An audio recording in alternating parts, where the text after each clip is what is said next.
નમસ્કાર વિદ્યાર્થી મિત્રો, પ્રકરણ 9ના આ સેશનમાં તમારું સ્વાગત છે.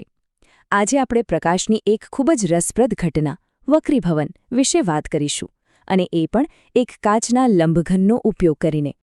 તમે ક્યારેય વિચાર્યું છે કે પાણી ભરેલા ગ્લાસમાં પેન્સિલ મૂકીએ તો એ આપણને તૂટેલી કેમ દેખાય છે? વેલ, એ કોઈ જાદુ નથી, એની પાછળ છે વિજ્ઞાન. અને આજે આપણે બસ એવા જ એક પ્રયોગથી આ રહસ્યને સમજવાના છીએ. તો ચાલો આપણે જાતે જ પ્રકાશને વાળીને જોઈએ. આ માટે આપણે એક બહુ જ સરળ પ્રયોગ કરવા જઈ રહ્યા છીએ. સૌથી પહેલાં આપણને જોઈશે એક કાચનો લંબઘન સ્લેબ. આ સ્લેબને આપણે એક સફેદ કાગળ પર મૂકીશું. અહીં યાદ રાખજો, હવા એ પાતળું માધ્યમ છે અને કાચ એ ઘટ્ટ માધ્યમ છે. હવે આપણે બે ટાંકણીઓ E અને F લગાવીશું. આ ટાંકણીઓને જોડતી જે લાઇન બને છે એ આપણા પ્રકાશના આપાત કિરણનો માર્ગ બતાવશે. એટલે કે પ્રકાશ આ દિશામાંથી કાચ પર આવી રહ્યો છે. અને હવે આવે છે સૌથી અગત્યનો ભાગ. આપણે કાચની બીજી બાજુથી એટલે કે સીધી ધાર પરથી જોવાનું છે. ત્યાં આપણે બીજી બે પિન G અને H એવી રીતે લગાવવાની છે કે E અને F પિનની જે છબી કાચમાંથી દેખાય છે એ અને આ નવી G અને H પિન ચારેય એક જ સીધી લીટીમાં આવી જાય. સરસ. હવે આપણે બધી પિન અને કાચના સ્લેબને હટાવી લઈશું અને જે ટાંકણીઓના નિશાન છે એ બધા બિંદુઓને જોડીને જોઈએ કે પ્રકાશનો માર્ગ કેવો બન્યો. તો આજે આપણને માર્ગ મળ્યો એ આપણને શું કહે છે? શું પ્રકાશ સીધી લીટીમાં ગયો? ચાલો આખી ઘટનાનું વિશ્લેષણ કરીએ. અહીં સ્પષ્ટપણે દેખાય છે કે પ્રકાશના માર્ગના 3 ભાગ છે.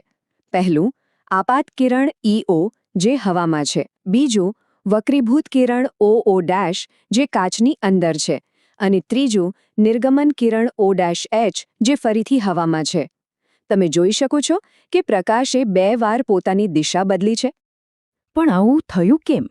પ્રકાશ કેમ વળ્યો? આની પાછળ કયું વિજ્ઞાન કામ કરે છે? ચાલો હવે એ સમજીએ. જુઓ, જ્યારે પ્રકાશનું કિરણ હવામાંથી કાચમાં પ્રવેશે છે એટલે કે પાતળા માધ્યમમાંથી ઘટ્ટ માધ્યમમાં, ત્યારે તેની ઝડપ ઘટી જાય છે. અને આ ઝડપ ઘટવાને કારણે એ સપાટી પર દોરેલા લંબ તરફ થોડું વળી જાય છે. અને પછી એનાથી બિલકુલ ઉલટું થાય છે. જ્યારે કિરણ કાચમાંથી પાછું હવામાં આવે છે એટલે કે ઘટ્ટ માધ્યમમાંથી પાતળા માધ્યમમાં, ત્યારે એની ઝડપ પાછી વધી જાય છે અને આ વખતે એ લંબથી દૂર તરફ વળે છે. આ સ્લાઇડ પર આખી વાત એકદમ સ્પષ્ટ થઈ જાય છે. જુઓ, જ્યારે પ્રકાશ પાતળા માધ્યમમાંથી ઘટ્ટ માધ્યમમાં જાય તો એ લંબ તરફ વળે, અને જ્યારે ઘટ્ટમાંથી પાતળામાં જાય તો લંબથી દૂર જાય. આ એક સરળ નિયમ છે. આજે કંઈ પણ આપણે જોયું એ વક્રીભવનના 2 મૂળભૂત નિયમો પર આધારિત છે. પહેલો નિયમ કહે છે કે આપાત કિરણ, વક્રીભૂત કિરણ અને લંબ ત્રણેય એક જ સમતલમાં હોય છે. અને બીજો નિયમ એમના ખૂણાઓ વચ્ચેનો સંબંધ દર્શાવે છે. આ જે બીજો નિયમ છે એને આપણે સ્નેલના નિયમ તરીકે પણ ઓળખીએ છીએ. આ સૂત્ર કહે છે કે આપાત કોણનો સાઇન અને વક્રીભૂત કોણના સાઇનનો ગુણોત્તર હંમેશા અચળ રહે છે. અને આ જ અચળાંકને જ આપણે માધ્યમનો વક્રીભવનાંક કહીએ છીએ. તો આ બધા પ્રયોગ અને નિયમો પરથી આપણને અંતમાં શું જાણવા મળ્યું? ચાલો આપણા સૌથી મહત્વના તારણ પર આવીએ. અને આ છે સૌથી આશ્ચર્યજનક પરિણામ. તમે ધ્યાનથી જોશો તો ખબર પડશે કે જે કિરણ બહાર નીકળ્યું એટલે કે નિર્ગમન કિરણ એ મૂળ આપાત કિરણને બરાબર સમાંતર છે. ભલે એનો રસ્તો વળી ગયો, પણ અંતિમ દિશા તો એ જ રહી. તો કિરણ પોતાની મૂળ દિશાથી થોડુંક બાજુમાં ખસી ગયું છે, બરાબર? આ જે બાજુ પર ખસવાનું અંતર છે તેને જ આપણે પાર્શ્વીય સ્થાનાંતર કે પછી લેટરલ શિફ્ટ કહીએ છીએ. સારું, હવે એક સવાલ તમારા માટે. જરા વિચારો, જો આપણે કાચની જગ્યાએ પાણીનો ઉપયોગ કર્યો હોત તો શું થાત? શું આ પાર્શ્વીય સ્થાનાંતર વધતું કે ઘટતું?